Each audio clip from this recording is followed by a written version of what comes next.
Hello, good morning, everybody. I'm sorry, I'm just going to give a voice note because I've done a lot of texting concerning this matter. I would like to give an update on the progress on the accident so far. I got a call around 5:30. The bus was traveling, taking students to Jinja. We've been having a number of trips of this kind going on. So this was, I think, the third or fourth trip. There were 60 students and then four teachers and two cooks on the bus.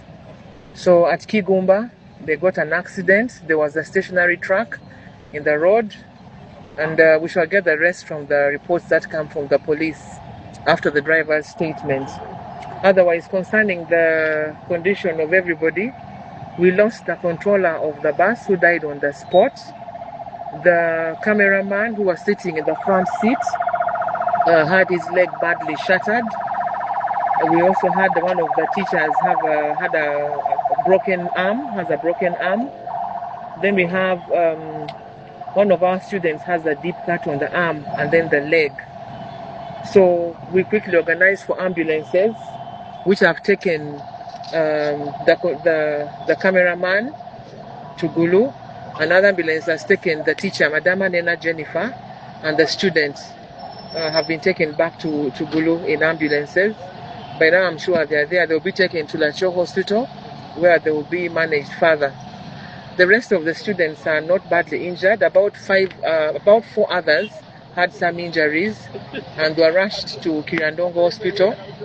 I sent a team consisting of the deputy, the DOS, and other members of staff to Kirandongo. They arrived there around 9, and they'd assessed the situation on the ground. I thank them very much for quickly responding.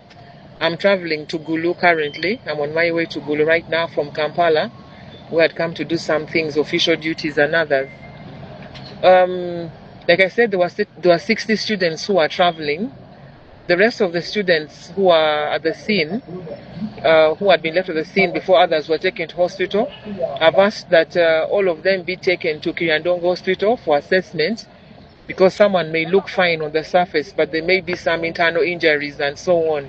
So everybody has been taken to Kirandongo Hospital for assessment.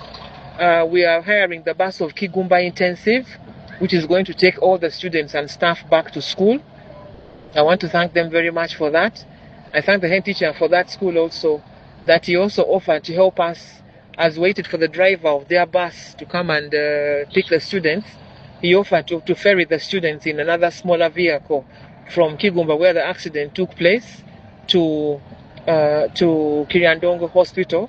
We requested that, like I said, all of them be assessed before they can travel back to Gulu. I want to thank the teachers. Many of them are at school waiting for the students to arrive.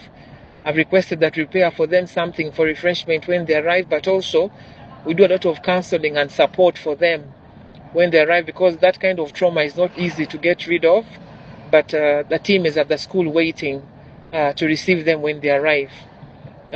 We shall be I've given a brief statement to Radio Rupin and Radio Mega, because I know there's a lot of false reports on social media.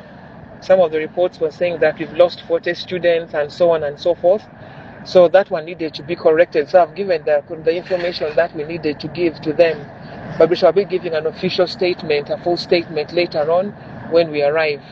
When I arrive and when we have all the information correctly got from different sources. I want to thank all the stakeholders. Bishop Luum called me early this morning. Reverend Samuel, the General Secretary, the Chairperson, PTA, the Board of Governors, and the members, the All Students Association, and very many stakeholders, not only from the school, but even generally from Gulu generally, have been calling and expressing their support and sympathy. I want to thank you all for that support and for the solidarity that you've shown us during this trying time. It's unfortunate that after having so many good victories to celebrate, we now have this one, but I believe God will help us overcome this as well. We want to express our sympathies to the family of Mr. Komakech Walter, who has been our bus controller for quite some years, has been doing a very, very good job, that God strengthens them during this time, and that the family, and that his soul rests in eternal peace. We shall be making arrangements for the burial as soon as they've coordinated with the family. But also where we have the students and staff who need treatment, we want them to have thorough treatment, and we shall be looking at the expenses involved and catering for them. Otherwise, I thank you very much and pray for us so that everybody is strengthened. It's a trying time, but when we stand together, we know we shall overcome this. I thank you all.